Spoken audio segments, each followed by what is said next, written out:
juste de dire, est-ce que tu penses que les animaux sauvages, lors de leur chasse, ne pensent pas à la façon de chasser?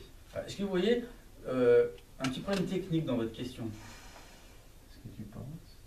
Il oriente la rhétorique. Ah, j'oriente, ouais, j'oriente. Alors, je vais la poser autrement. Alors, c'est vrai que ça, c'est de la rhétorique. Hein. Je suis d'accord. Oui, oui, tout à fait. Non, mais là, je vous dis pour les autres qui ne vont pas aussi vite que vous, c'est qu'une question rhétorique, c'est une question dans laquelle transparaît fortement, je dirais, l'opinion de celui qui pose la question. Alors là, effectivement, on voyait assez clairement ce que vous pensiez. Oui, tout à fait. Non, je suis d'accord. Dans ce cas, je suis dire de faire plutôt une objection. C'est-à-dire pourquoi ça pourrait être faux que ce que c'est valable que une objection. Voilà. Hein. Donc quelle est votre objection? Donc mon objection est de dire que... Essayez de dire donc qu'est-ce qui est faux. C'est une opinion, ça parle. Vous reprenez ce qu'elle a dit, vous essayez de voir s'il y a un problème dans ce qu'elle a dit.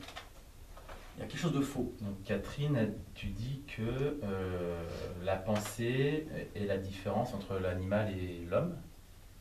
L'homme pense, l'animal ne pense pas. Et mon objection est de dire que dans certains actes de vie, l'animal...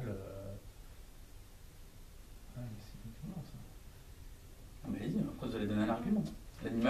L'animal pense. D'accord. Et donc, donnez votre exemple. Mon exemple, une meute de lions qui chasse, en fonction du contexte, va s'adapter au contexte de la chasse. D'accord, mais où est-ce qu'il y a de la pensée là-dedans? Mais il s'adapte, donc il pense à se positionner. Adaptation égale pensée. Si on s'adapte, forcément on pense, ça va? Oui. Ça va votre présupposé? Bah oui. Hein? Donc, pour vous, les animaux ils s'adaptent, par conséquent ils pensent. C'est ça votre objection. Alors que pour Catherine... attendez, Christophe, doucement. Oui, non mais... Alors, parce que là, il faut que je... Attendez, pour Catherine, les animaux... alors je ne sais pas s'ils s'adaptent ou pas pour elle, mais en tout cas, peut-être qu'ils s'adaptent pas, par conséquent ils ne pensent pas, ou peut-être qu'ils s'adaptent, mais ils ne pensent pas non plus. Ça va, Catherine? Alors, qu'est-ce que vous pensez? Est-ce que vous prenez que pour vous, les lions qui chassent en meute, ils s'adaptent et par conséquent ils pensent? Vous prenez ça ou non. Prenez pas? Non. Dites-lui non, je ne prends pas. Désolée, mais je ne prends pas. Donc, contre-objection, qu'est-ce qui est faux dans ce qu'il a dit? Ce qui est faux, c'est que l'adaptation n'est pas la pensée. Voilà, donc l'adaptation, c'est pas la pensée. Voilà. Hein? Et donc, l'adaptation, c'est quoi? L'adaptation, c'est de l'apprentissage, de l'expérience, de l'instinct. Catherine, doucement. L'adaptation, c'est de l'apprentissage. De l'expérience et de l'apprentissage. D'accord.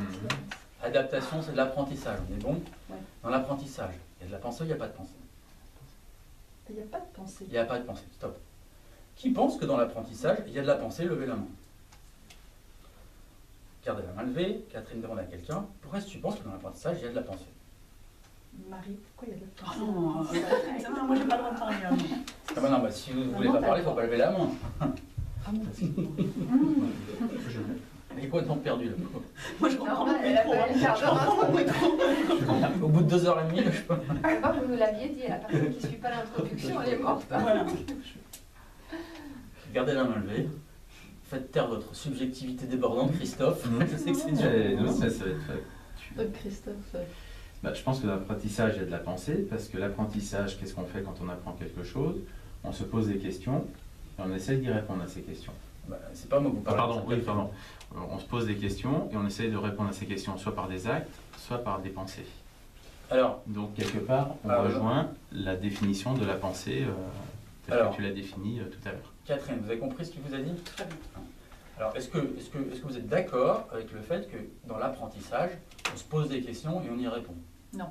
Non, vous n'êtes pas d'accord. Dans l'apprentissage, on ne se pose pas de questions. Non. Donc on fait quoi dans l'apprentissage? On observe. On observe. Hein. Donc on observe, on apprend. Apprendre, c'est observer. Ouais. Mais il n'y a pas de questions posées. Mais non, on observe et on réplique. On observe. Qui prend que quand on apprend, on observe mais on ne pose pas de questions? Levez la main. Qui ne prend pas? Regardez. Vous voyez que là, il y a vraiment une majorité absolue. Ouais. Est-ce que ça vous surprend que pour la plupart des gens, dans l'apprentissage, il n'y a pas que de l'observation, il y a aussi de la question? Est-ce que ça vous surprend? Oui. Oui. Ça vous saurait dire pourquoi ça vous surprend? Parce que l'apprentissage, pour moi, c'est la réplication de quelque chose qu'on observe et sans pour autant le questionner, le remettre en cause et le faire différemment. D'accord. Bah, est-ce que vous voulez avoir une autre vision de l'apprentissage? Bien sûr.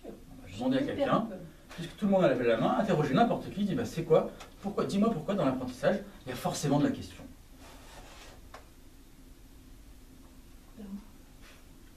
Dis-moi pourquoi. Pourquoi l'apprentissage, c'est exact. La réponse, c'est exactement ce qu'on est en train de vivre maintenant. Alors pouvez-vous être un peu plus généreux dans votre réponse? On est en train de faire un exercice, on est dans l'apprentissage, et on ne cesse de se poser des questions. Est-ce que j'ai répondu à tes questions? Oui. Oui. Et dites-moi pour autant, est-ce que des lions pourraient faire notre exercice? Je sais pas. Vous pensez